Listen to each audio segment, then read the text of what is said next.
Meus irmãos, eu tenho pavor de agulhas.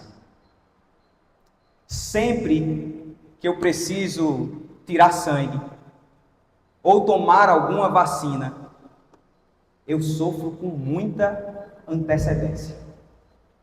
Eu fico tentando adiar, dando a seguinte desculpa a Jéssica, minha esposa: eu estou me preparando psicologicamente.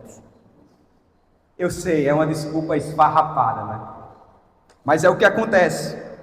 Veja, parece um medo irracional. E de fato é. Não é que aquela agulhada doa tanto assim, você sabe bem disso. Mas é o medo de que ela vá doer. Eu quase sempre passo mal. Minha pressão baixa. Eu fico pálido, com os beiços brancos. O nome disso é ansiedade. Queridos, segundo uma pesquisa de 2024, 68% dos brasileiros dizem que sofrem de ansiedade. Mas pasmem vocês, apenas 26% buscaram ajuda. Considerada por muitos o mal do século, a ansiedade é a porta de entrada, se não tratada, para diversos outros transtornos, como doenças cardíacas, doenças respiratórias e até mesmo doenças de pele.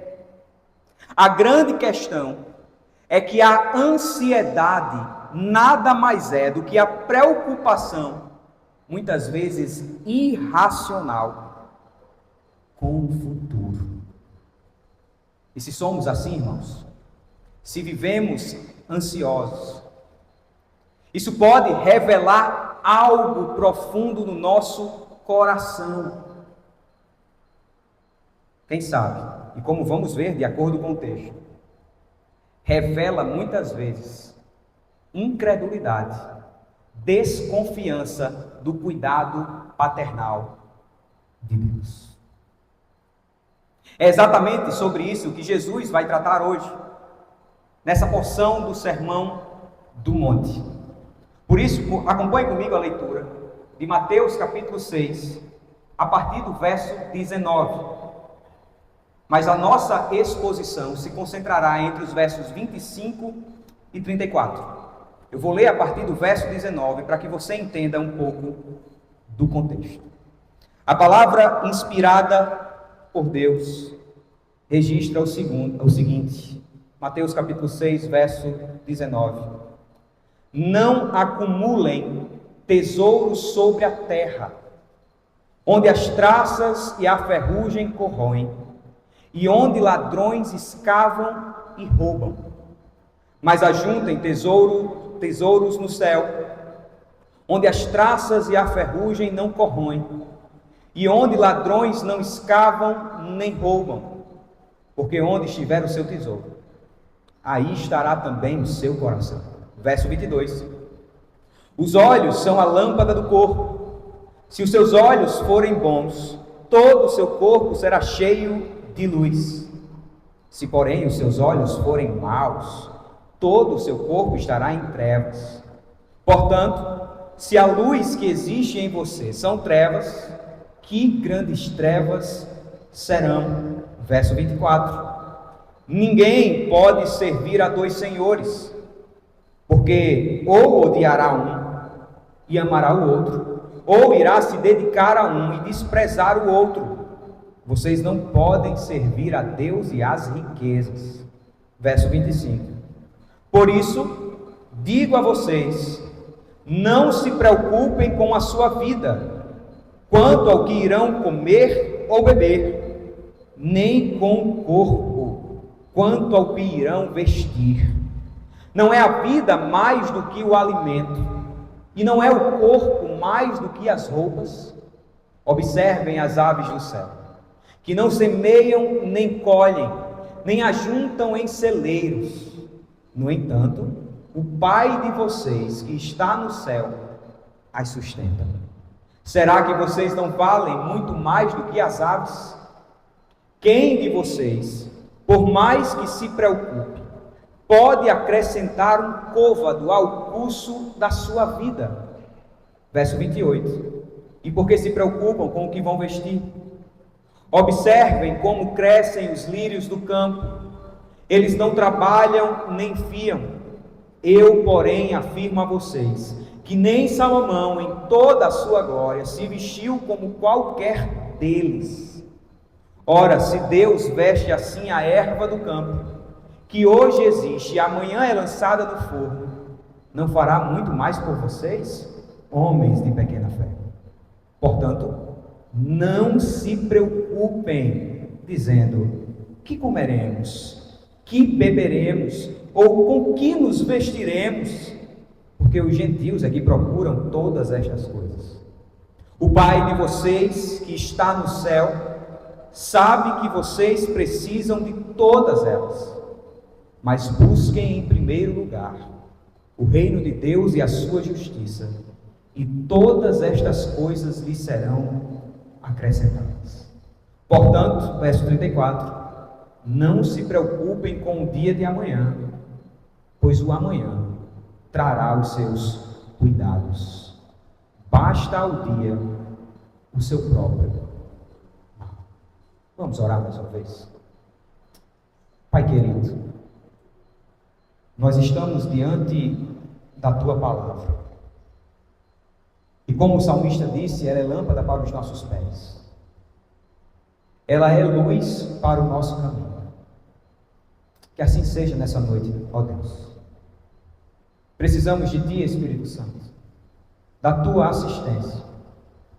Tenha misericórdia de nós, me use e fale ao coração dos meus irmãos, incluindo o meu coração.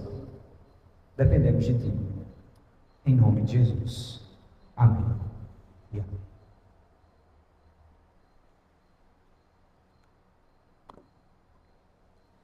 Eu não sei se você percebeu, mas Jesus menciona por pelo menos 6 vezes o tema da preocupação.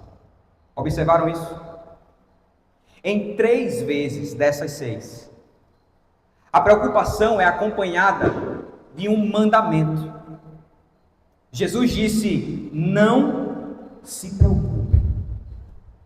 Talvez, para alguém que é ansioso, um mandamento como esse, de cara, pode gerar ainda mais ansiedade.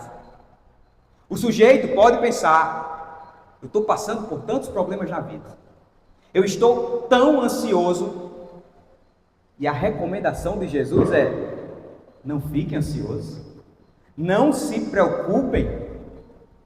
Mas Jesus não para por aí, irmãos. O nosso Senhor não somente diagnostica a ansiedade, mas também oferece o tratamento melhor. Ele oferece a cura. Se você está ansioso, se você vive em ansiedade, ou se não também, mas para que você não caia nessa condição, vamos dar a devida atenção às palavras de Jesus. A mensagem dele para nós hoje é: povo meu, não se preocupe. Esse é o resumo do sermão. Eu vou repetir: povo meu, não se preocupe. Como podemos aprender, irmãos, a não viver ansioso? Eu quero apresentar a vocês 3 respostas. A primeira, observando as aves do céu. A segunda, observando os lírios do campo. E a terceira, redirecionando o nosso olhar. Comecemos pela primeira resposta, qual é? Observando as aves do céu. Verso 25, olhe de novo para o texto. A palavra do Senhor diz o seguinte: por isso, digo a vocês, não se preocupem com a sua vida, quanto ao que irão comer ou beber, nem com o corpo quanto ao que irão vestir. Não é a vida mais do que o alimento, e não é o corpo mais do que as roupas. Jesus começa o seu argumento aqui com a expressão por isso, fazendo uma ligação com o que ele havia falado anteriormente. E o que é que ele ensinou anteriormente? Aquilo que lemos entre os versos 19 a 24. Jesus falou sobre a importância de não acumularmos tesouros na terra, mas sim nos céus, onde a traça e o ferrugem não destrói, não corroem.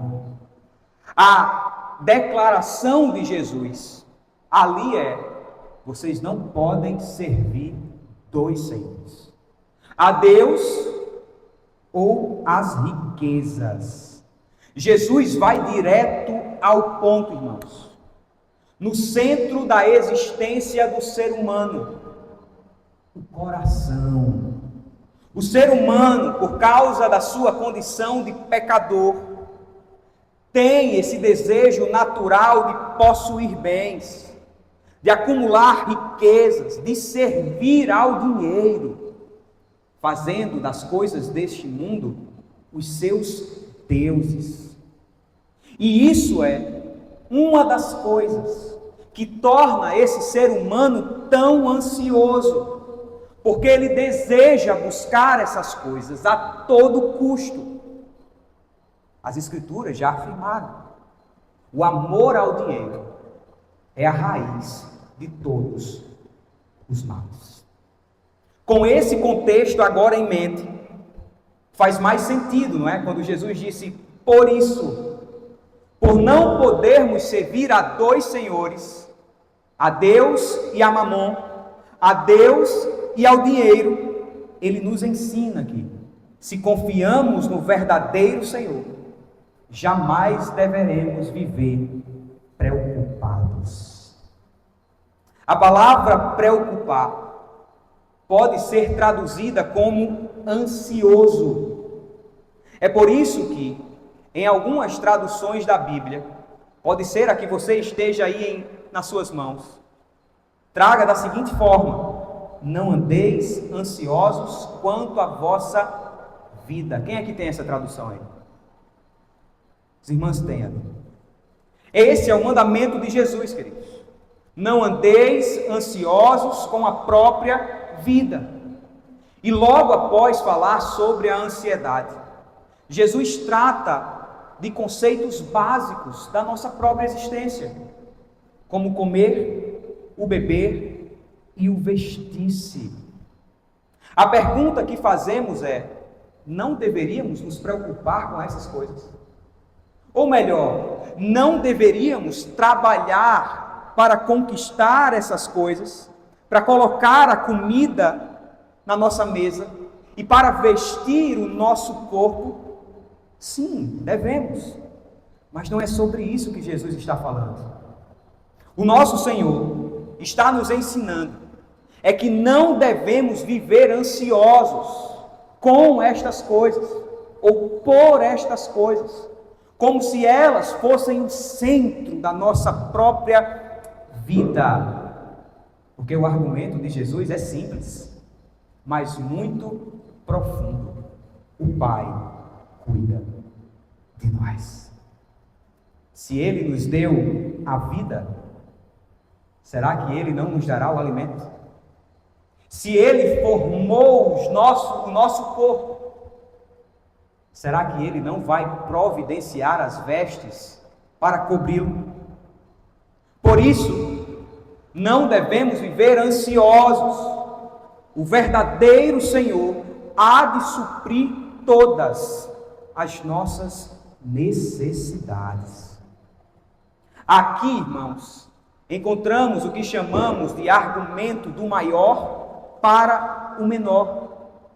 E isso nos lembra o texto de Romanos 8:32, quando o apóstolo Paulo disse o seguinte: aquele, se referindo a Deus, que não poupou o seu próprio filho, antes por todos nós o entregou, porventura não nos dará graciosamente com ele todas as coisas?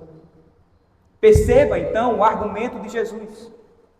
Se o Pai já resolveu o maior de todos os nossos problemas, se Ele já entregou Jesus Cristo para a nossa salvação, será que Ele não cuidará de nós? O argumento do Senhor é: se Ele fez o nosso corpo, ou nos deu a nossa vida, melhor dizendo, algo maior, será que não cuidará das nossas necessidades? Algo menor? É claro que sim. Então Jesus continua nos ensinando. Olhe para o verso 26. Observem as aves do céu, que não semeiam, não colhem, nem ajuntam em celeiros. No entanto, o Pai de vocês, que está no céu, as sustenta. Será que vocês não valem muito mais do que as aves? Jesus, imagino eu, por estar falando em um lugar aberto, aliás, é o Sermão do Monte, e sendo ele um pregador que chamamos de peripatético, ou seja, alguém que caminha enquanto ensina, deveria estar andando de um lado para o outro naquele exato momento, e olhando para aquele céu azulado da Palestina, passaram aves. E ele chama a atenção para elas. E diz aos seus ouvintes: olhem para as aves do céu. Aprendam com elas. Observem-nas atentamente. O reformador Martinho Lutero, certa vez disse que Jesus está fazendo das aves os nossos professores e mestres. E como um verdadeiro pregador, a ave do céu também prega. Como? Demonstrando a nós que depende de Deus para viver. Precisamos ter cuidado ao ensinar esse texto, para que ele não seja mal interpretado. Jesus não está dizendo que devemos ficar em casa, parados, com o braço cruzado, esperando cair do céu a providência. Não. Talvez algum engraçadinho possa até pensar assim: eu não vou trabalhar mais não. Jesus disse que vai me sustentar. Não. Ele não está promovendo a ociosidade. O nome disso é preguiça. A Bíblia também vai dizer que aquele que não quer trabalhar, que também não coma. A Escritura também nos chama a aprender com a formiga, sendo ela um sinal de diligência, de trabalho. Agora, Jesus chama a atenção para as aves. As aves do céu também trabalham, sejamos sinceros. Elas procuram os galhos para fazerem os seus ninhos, elas caçam minhocas e alimentam os seus filhotes, elas ensinam os seus filhotes a voar. Jesus sabe muito bem disso. O que ele está mostrando é que mesmo com esse instinto natural de fazer o que precisa ser feito, os pássaros nos ensinam algo. Deus está cuidando deles, por meio daquilo que o próprio Deus colocou dentro deles. Os pássaros, então, por dependerem do Senhor, não vivem ansiosos, mas fazem o que têm que fazer para a glória de Deus, porque de forma instintiva sabem que Deus vai prover. Em última análise, é Deus quem alimenta os pássaros. É Deus quem faz com que os pássaros façam os seus ninhos. É Deus quem alimenta os filhotes dos pássaros através dos pássaros. É por isso que eles não ficam ansiosos, porque sabem instintivamente que Deus está cuidando. Nós, seres humanos, trabalhamos, semeamos, colhemos, ajuntamos, pensamos, mas à medida que fazemos tudo isso, muitas vezes nos enchemos de ansiedade. Nós pensamos, e amanhã? Será que amanhã eu vou ter aquilo que tenho hoje? Será que aquilo que ajuntei é suficiente para amanhã? E então a gente acaba negando a promessa de Cristo, de que Deus cuida de nós. Enquanto as aves do céu vivem sem se preocupar com amanhã, nosso coração normalmente é assaltado pela ansiedade. A ansiedade, de acordo com esse texto, é se preocupar em excesso se teremos amanhã aquilo que já temos hoje. Já perceberam isso? E nesse processo, duvidamos de que Deus já está no amanhã e que cuida do seu povo. Mais uma vez, Jesus se utiliza do argumento do maior para o menor e faz uma pergunta retórica: será que vocês, meu povo, não valem mais do que as aves do céu? Só há uma resposta: claro que sim, Jesus. Se Deus cuida das aves do céu, não cuidará também das nossas necessidades, povo de Deus? Claro que vai. Agora entenda a diferença que há entre necessidade e privação. Às vezes Deus fará com que passemos por privações, para que por meio das privações Ele supra as nossas necessidades. É por isso também que passamos por períodos difíceis na vida. É por isso que passamos também por períodos de escassez. Mas as nossas necessidades sempre serão supridas, porque o Senhor está conosco. Veja um outro detalhe. É que Jesus diz que quem cuida de nós é o nosso Pai que está no céu. Perceberam isso no texto? Deus não é apresentado como o pai das aves. Deus não é apresentado como o pai das demais criaturas. Não. A paternidade Ele quis revelar a nós, o seu povo. Ele não é o pai das aves, Ele é o pai dos cristãos. Se Ele cuida tão bem de suas criaturas, irmãos, Ele também cuidará dos seus filhos, daqueles que foram adotados por causa de Cristo Jesus.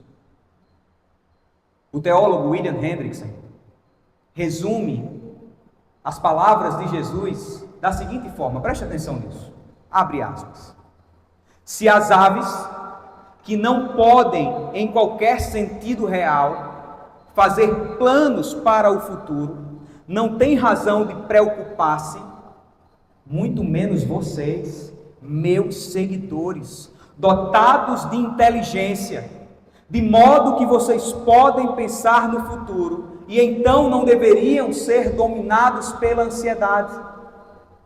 Além disso, se Deus faz provisão, mesmo para essas criaturas inferiores, quanto mais não terá Ele cuidado de nós, que fomos criados à sua própria imagem e semelhança. Fecha aspas. Percebam, irmãos, como a ansiedade muitas vezes é irracional. Deus está no futuro. Deus não apenas está, como também já decretou todas as coisas. Ele cuida do seu povo. Então vamos confiar nele. Jesus continua mostrando essa irracionalidade da ansiedade. Verso 27. Olha para o texto. Quem de vocês, por mais que se preocupe, pode acrescentar um côvado ao curso de sua vida? Um côvado era uma medida de 44 centímetros. Nosso bom mestre está nos ensinando que, embora nos preocupemos com tantas coisas nesta vida, jamais conseguiremos acrescentar um instante sequer, nem que seja mínimo, a duração da nossa própria existência. Nossas preocupações não nos farão viver mais, nem tampouco são garantias de que receberemos aquilo que tanto desejamos. Veja então como é irracional ficar ansioso. Você não está no controle. Eu não estou no controle. Se não estamos no controle, por que vamos nos preocupar? Se não podemos mudar o curso das coisas que já foram decretadas por Deus. Quem está no controle, irmãos? É Deus. E assim, como filhos dele, devemos confiar na sua provisão e no seu sustento. A pergunta que eu faço é: por que é que nós duvidamos tanto, ou nos incomodamos tanto, com o fato do nosso Deus ser soberano e controlar todas as situações? Eu penso que isso nos remete ao Éden. Qual foi a tentação que a serpente causou no homem e na mulher? Lembram? No dia que comeres desse fruto, vocês serão como Deus. Desde então, desde o Éden, o nosso coração anseia pelo controle. O nosso coração anseia por ser igual a Deus. É por isso que nos incomodamos tanto com a ideia de um Deus soberano, que controla, porque nós duvidamos do cuidado paternal de Deus. Às vezes, talvez esteja aí guardado no seu inconsciente, lá no profundo do seu coração, que você pensa que faria diferente naquela ocasião, se você fosse Deus. Porque você quer o controle.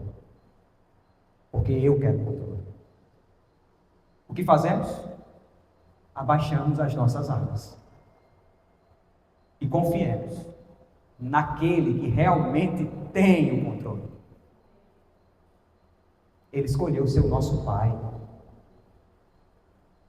e Ele é bondoso. Jesus, que é o Senhor sobre tudo, é, como diz aquela canção, o nosso bondoso amigo. Sendo assim, povo meu, não se preocupe.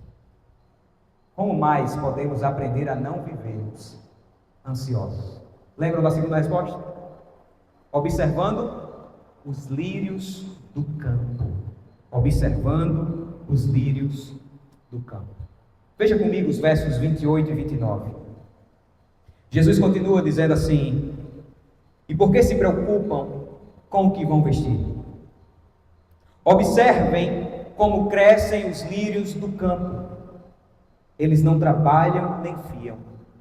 Eu, porém, afirmo a vocês que nem Salomão, em toda a sua glória, se vestiu como qualquer um deles.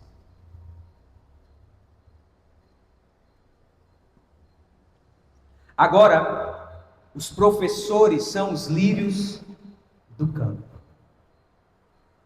E novamente, imagino que Jesus, ensinando naquele monte, e dada a época do ano, estava tudo verde, bem provavelmente.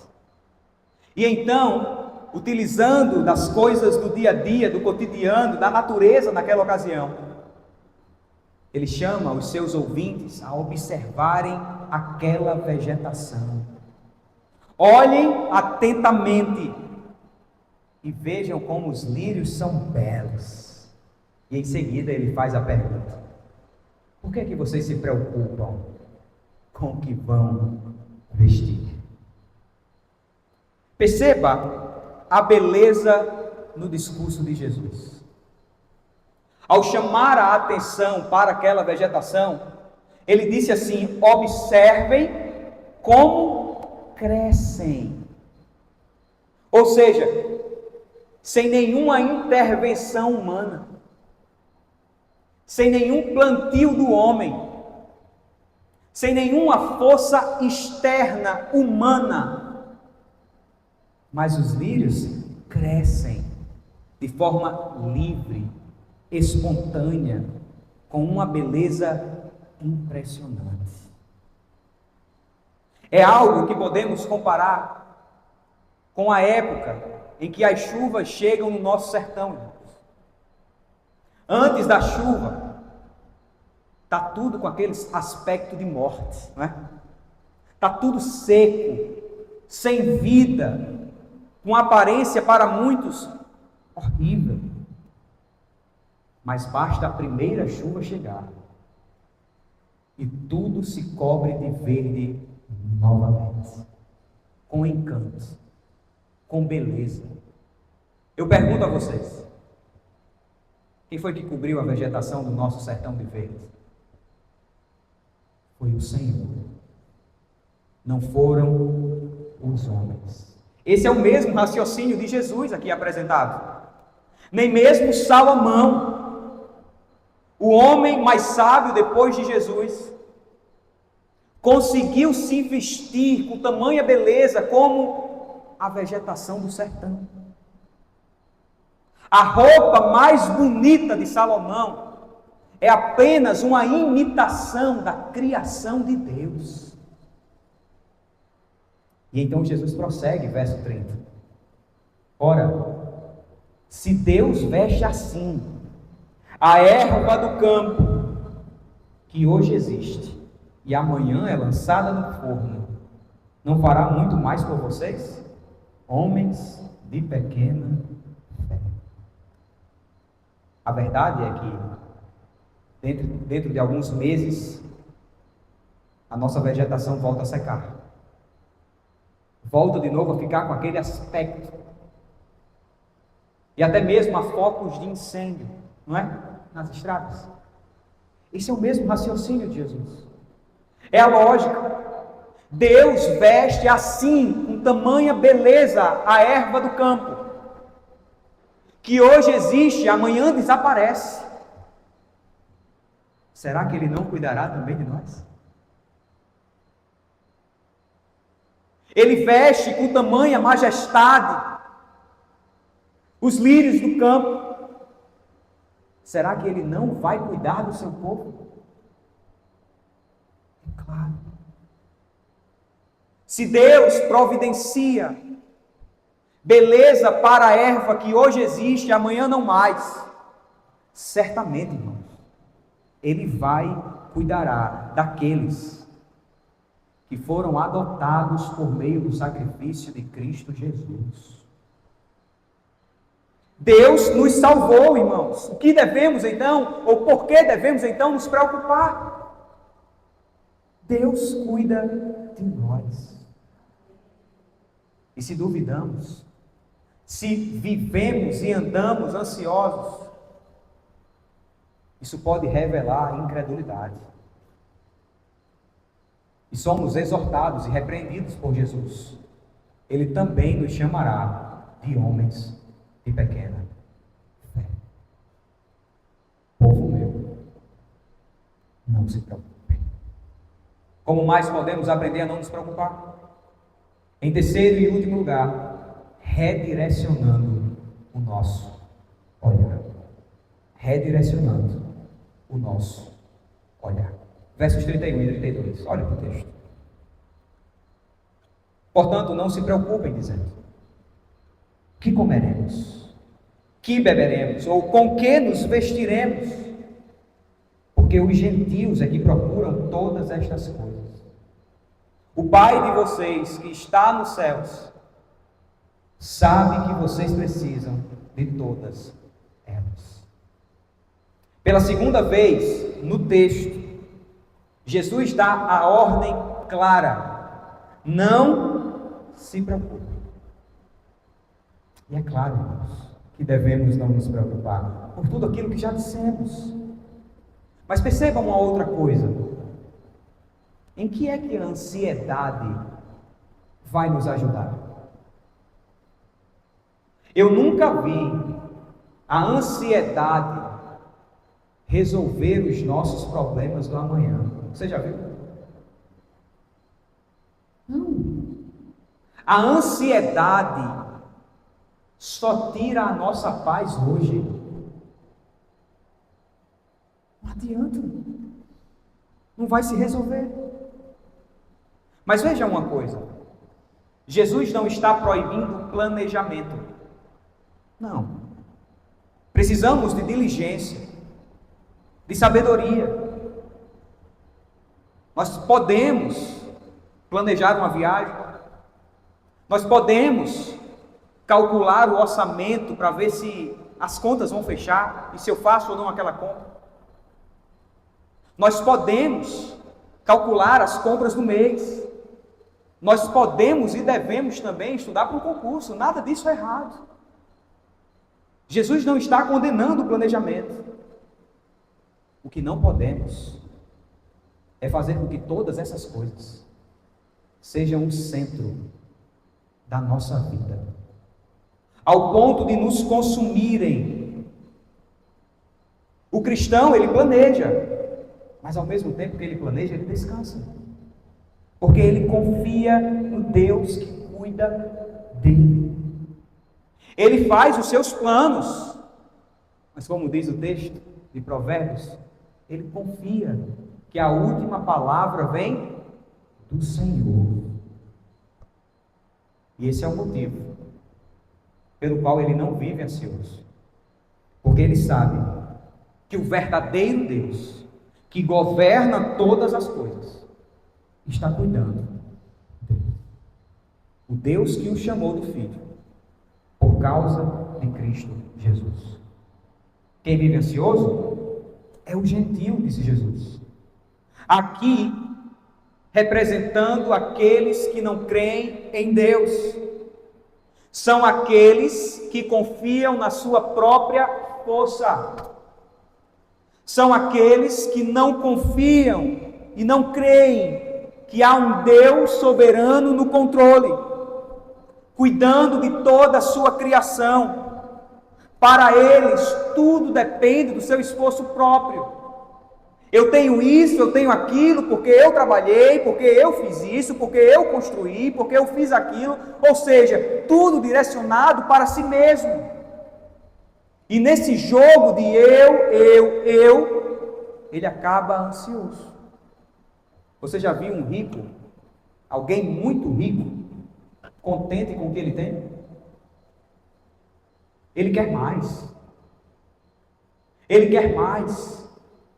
Eu conheço uma pessoa que trabalha em uma grande fábrica, irmãos, e que gera milhões e milhões todos os meses.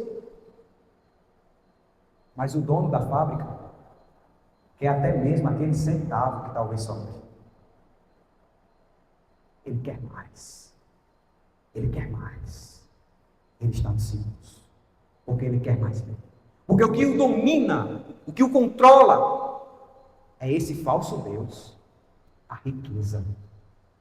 Não podemos servir a dois senhores, a Deus e a Mamon. Os gentios vivem ansiosos, eles vivem angustiados, Isso é desesperador, irmãos. Porque eles não enxergam que há um Deus disponível para cuidar deles. É óbvio que há um véu espiritual cobrindo a sua face, mas se esse véu se abre, e ele passa a enxergar que Deus é presente na sua vida, que Deus está ao lado do seu povo, que Deus cuida das necessidades desse povo, esse homem vai querer se entregar. É por isso que oremos, tanto por o dono dessa fábrica, quanto por aqueles amigos seus, que desconfiam do Senhor. Jesus é claro.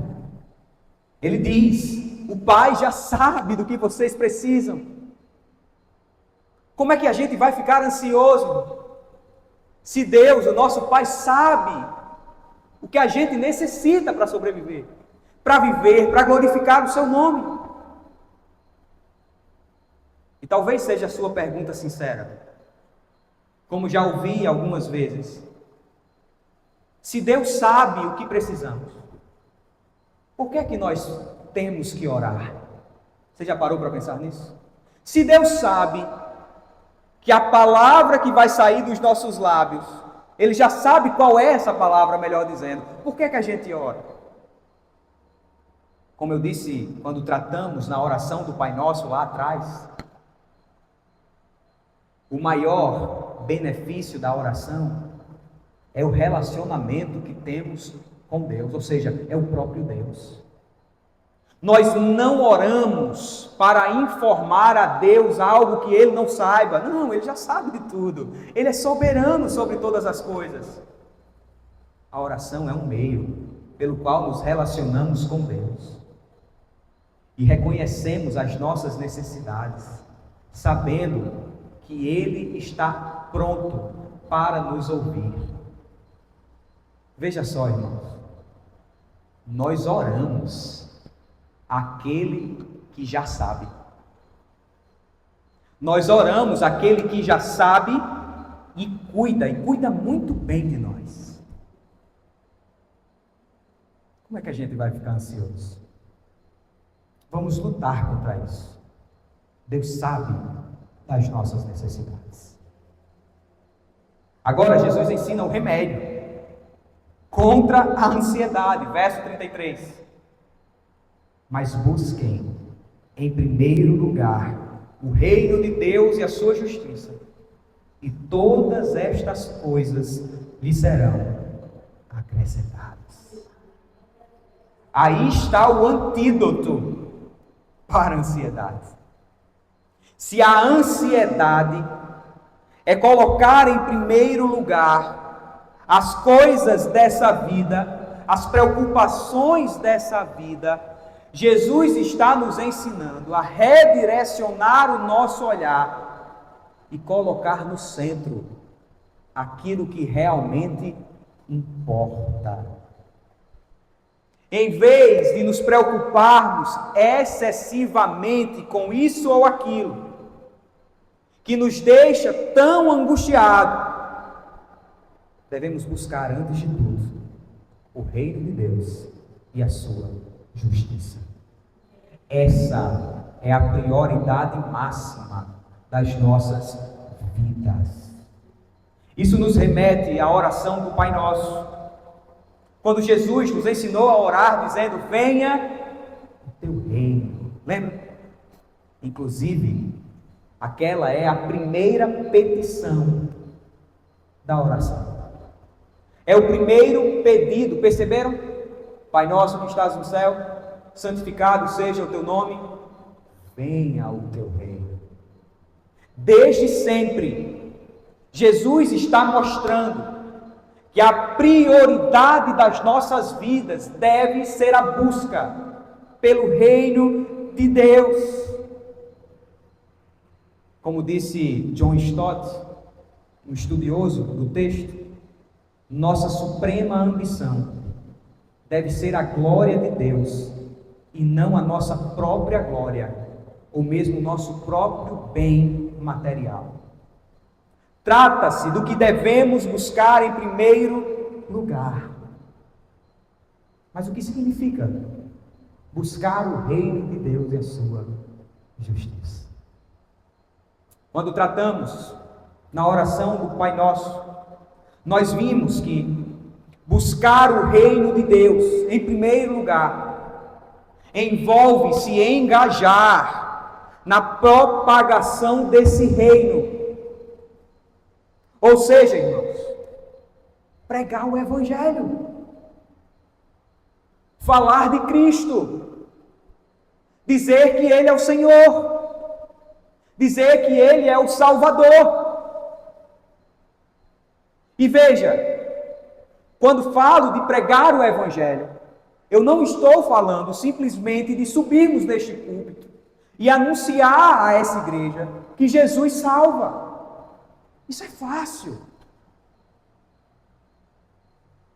Isso é confortável. Quando eu falo em pregar o Evangelho, é a gente sair daqui e falar de Cristo no nosso dia a dia.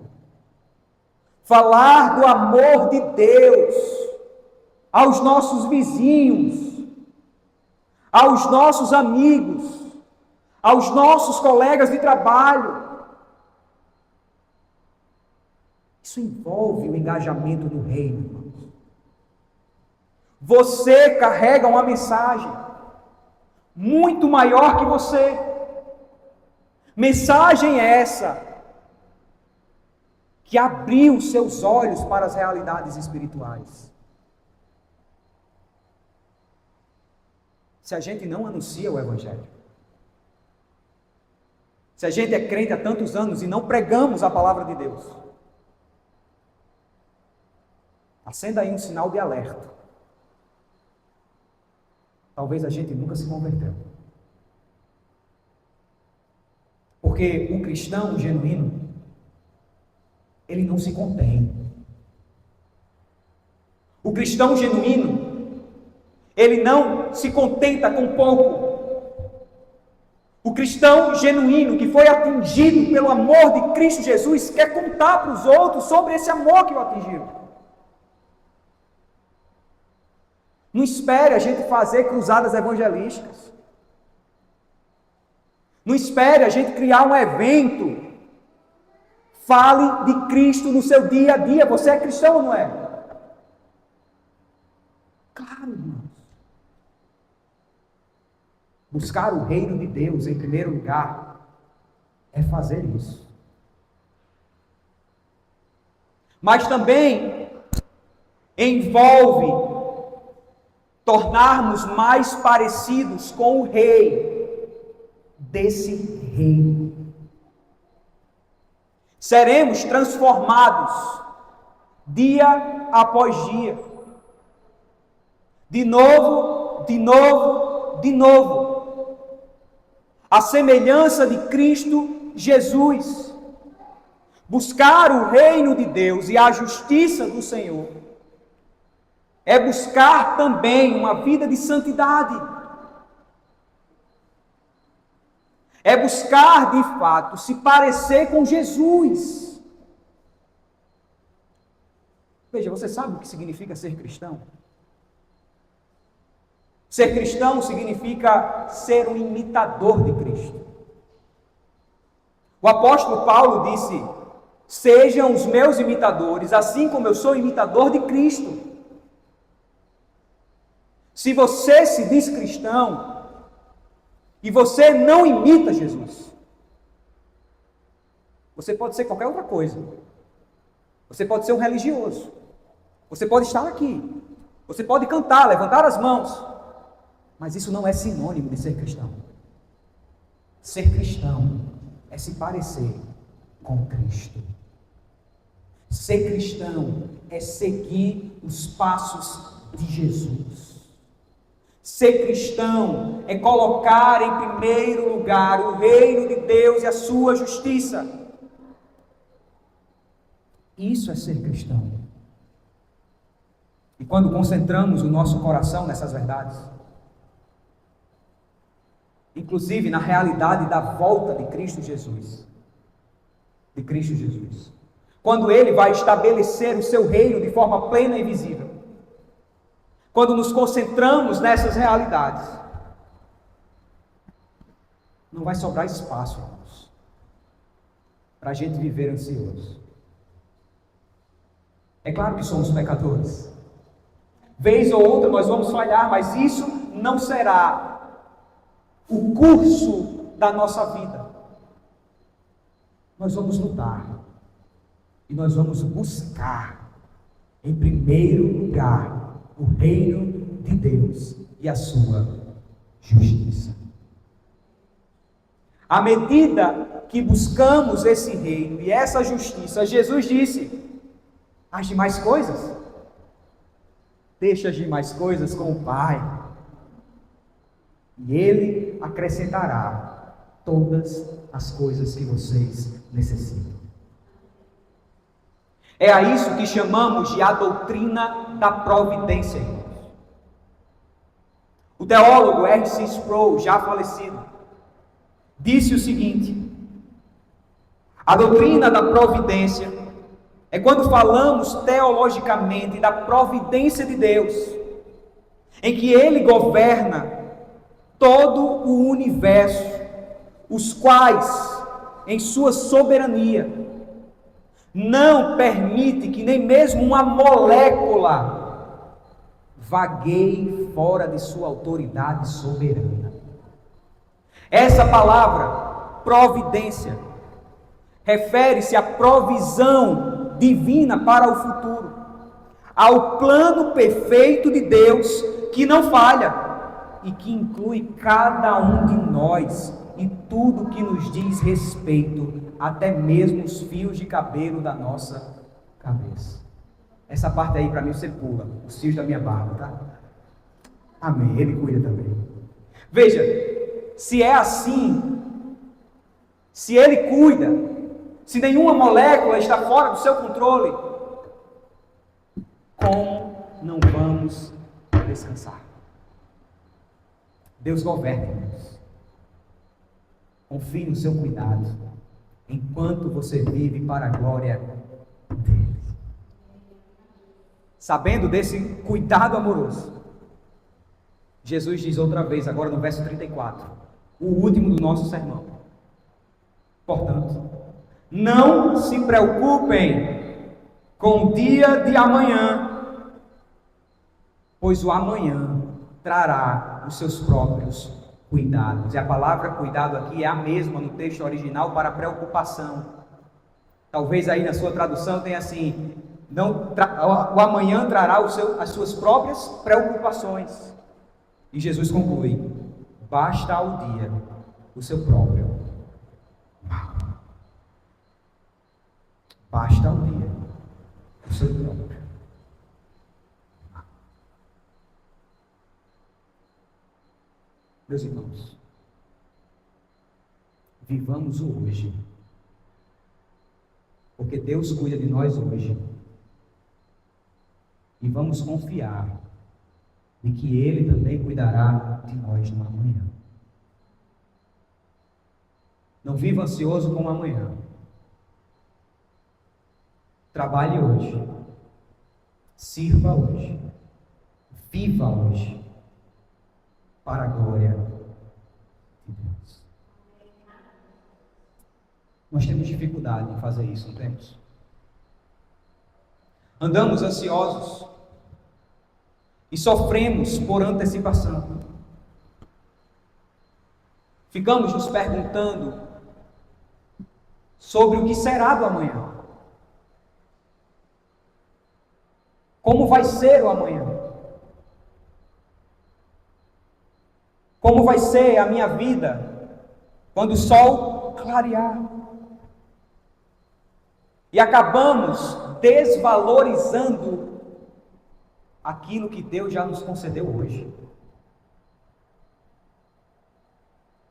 Quando lemos no verso 25, a expressão não se preocupem, como eu disse, poderia ser traduzido como não fiquem ansiosos, ou não vivam ansiosos. Perceba, há uma continuidade. Você não vai viver, você não deve continuar vivendo em ansiedade. Essa palavra se aplica a todos nós. Se nós não estamos ansiosos, Jesus nos alerta a não cairmos na ansiedade. Se você já está ansioso, Jesus nos ordena a não permanecermos assim. Por que essa condição é tão prejudicial? Porque muitas vezes a ansiedade cria um problema que sequer existe. Não existe. Faz com que nos angustiemos por problemas que muitas vezes foram criados na nossa mente. A preocupação, então, a ansiedade, então, nos cega, nos engana. E tomada por esse engano, a nossa mente projeta coisas inexistentes. Um estudioso disse que 70% dos nossos ou das nossas preocupações jamais vão acontecer. 70%, irmãos. Além disso, a ansiedade desvia o nosso olhar. Se deveríamos estar focados no alvo, em Cristo Jesus, nós focamos então nas coisas da terra, nos bens, no trabalho, nas circunstâncias, e tomados por esse desespero, passamos a duvidar de Deus e até dizemos: não há solução. Sabe aquela frase que muitos de nós gostam de dizer, quando os problemas apertam? A gente diz assim: só Jesus na causa. E tu achas que isso é pouco, é? Jesus já está na causa. Jesus já está lá. E Ele cuida de você. Essa angústia, irmãos, é porque nós queremos previsibilidade. Como eu disse, a gente quer o controle. E por perceber que não temos esse controle, a gente acaba se angustiando. E deixa eu retornar a esse assunto. Às vezes nos incomoda saber que há um Deus soberano. Às vezes nos incomoda saber que há um Deus que controla. Recentemente eu ouvi uma pessoa dizendo assim, uma filha dizendo para o seu pai: pai, eu confio em Deus. Algo mais ou menos assim, está nas minhas palavras. Eu confio em Deus, mas Ele é soberano. Eu confio em Deus, mas Ele é soberano. Aquela criança estava preocupada com o que Deus poderia fazer no futuro e que ela não iria gostar. Meus irmãos, Deus cuida de nós. Aquilo que Paulo escreveu aos Romanos: todas as coisas cooperam para o bem daqueles que amam a Deus. São todas as coisas. São as coisas boas, claro, mas também são as coisas difíceis da vida. Tudo coopera para o bem daqueles que amam a Deus. Sendo assim, povo do Senhor, não ande ansioso. Meus irmãos, nós temos um Pai amoroso, cheio de graça e de misericórdia, e que quer o nosso bem. Descansem. Nós temos um bom e supremo pastor, que nos guia a pastos verdejantes, a águas tranquilas, e que nos consola com o seu cajado e o seu bordão. Salmo 23. Então descansem, porque o jugo dele é suave, o fardo dele é leve. Descansem, porque ele cuida muito bem de sua noiva. descansem, porque Ele prometeu que estaria conosco todos os dias até a consumação dos séculos. Descansem. Pedro disse: lançai sobre Ele todas as suas ansiedades, porque Ele tem cuidado de nós. Então descansem. Ele cuida, e cuida muito bem do seu povo. Mas talvez você ainda queira retrucar, dizendo: mas pastor, eu sou mesmo ansioso. Eu sou uma pessoa ansiosa, sabe? Aí está o engano. Você não é ansioso. Minha irmã, você não é ansiosa. A ansiedade não define a sua identidade. Você pode sim estar sofrendo com ansiedade, mas isso não faz você ser ansiedade. A sua identidade está no fato de que Cristo Jesus te resgatou. A sua identidade está no fato de que você é filho de Deus por causa de Cristo.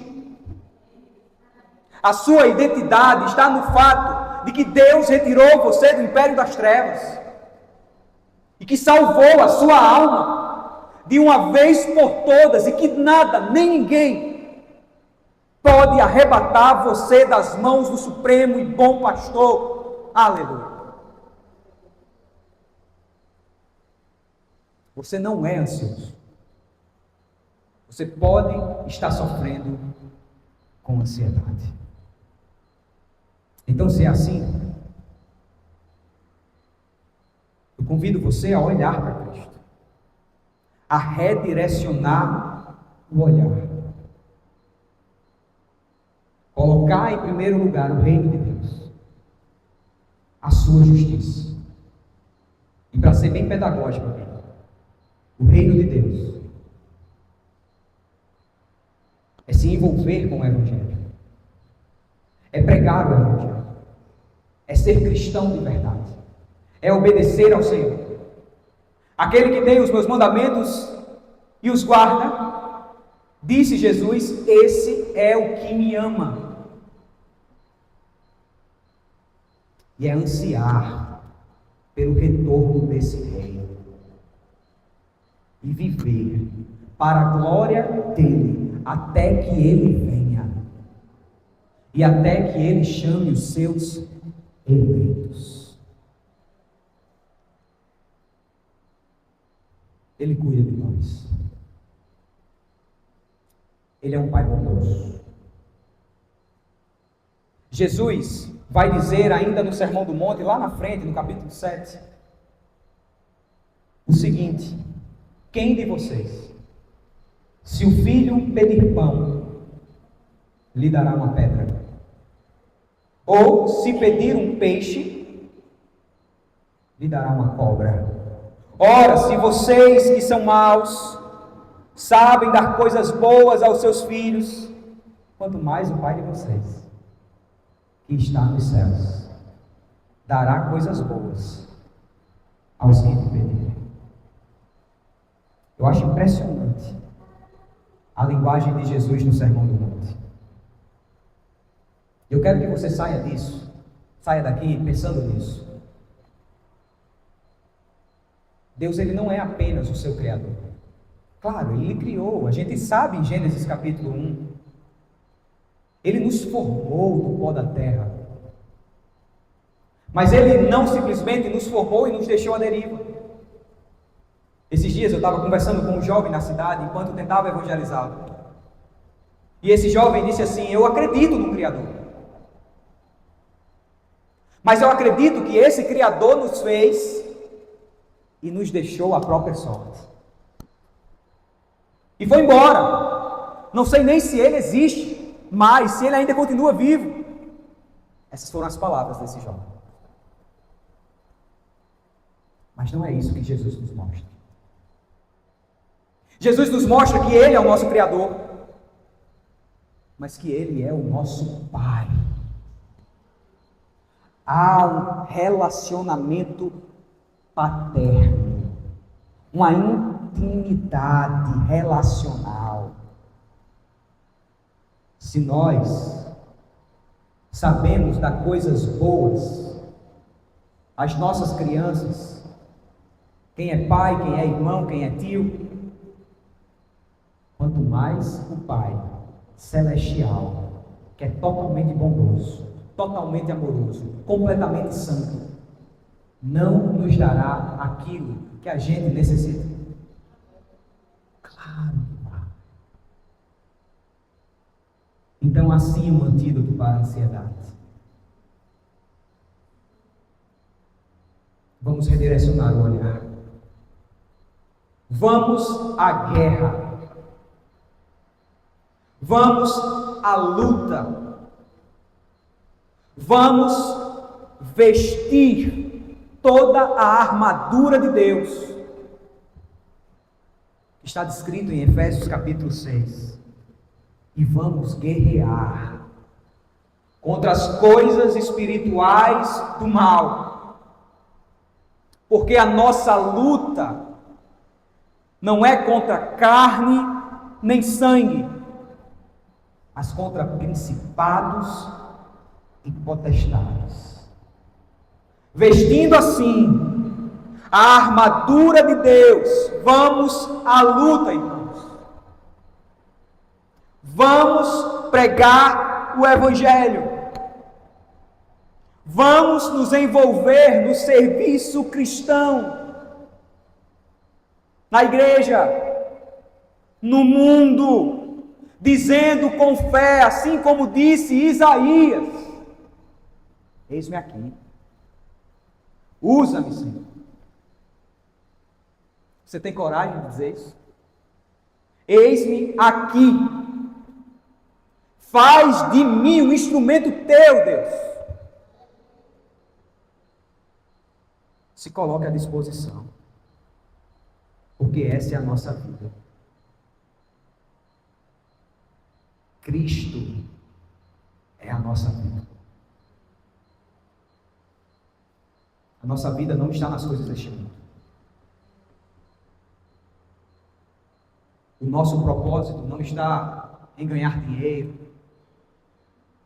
em acumular bens e dar esses bens para os filhos, para gerações posteriores, em fazer uma boa aposentadoria. Planeje, não há problema em planejar, mas que isso não seja o centro da sua vida. O seu propósito, o meu propósito, é tornar Cristo conhecido, é tornar Cristo desejado, porque essa mensagem é a mensagem de salvação. É por meio dessa mensagem que Deus salva pecadores. Foi o que Paulo disse: aprove Deus salvar por meio da loucura da pregação.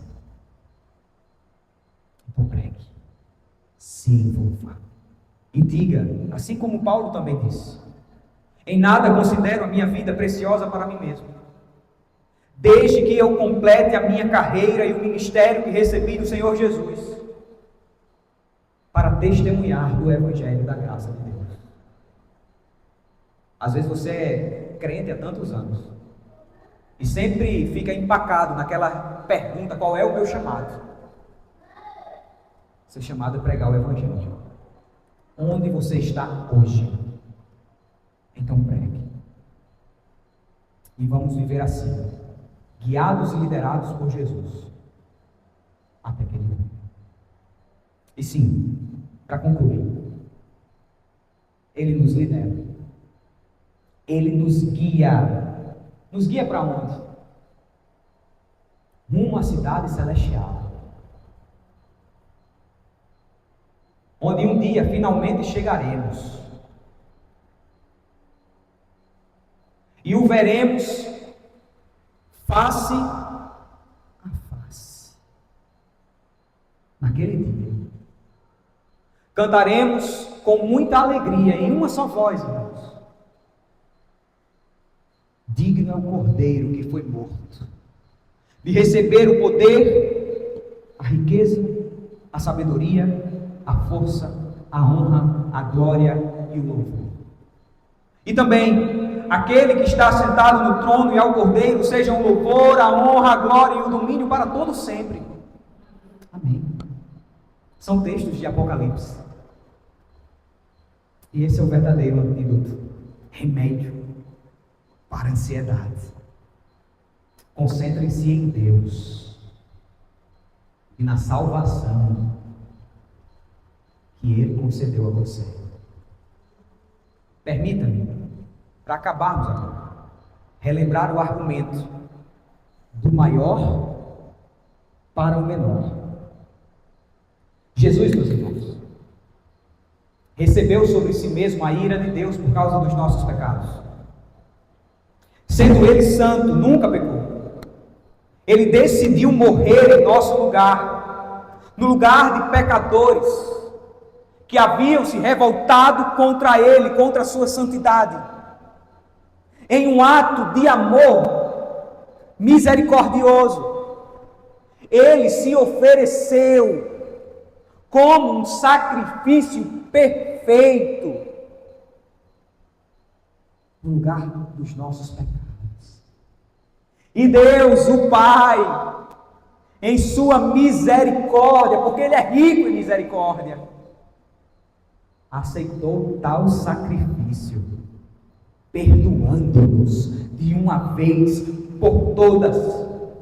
Assim Ele nos purificou, assim Ele nos tornou justos, assim Ele decidiu lançar de uma vez por todas os nossos pecados no mar do esquecimento, para nunca mais se lembrar deles.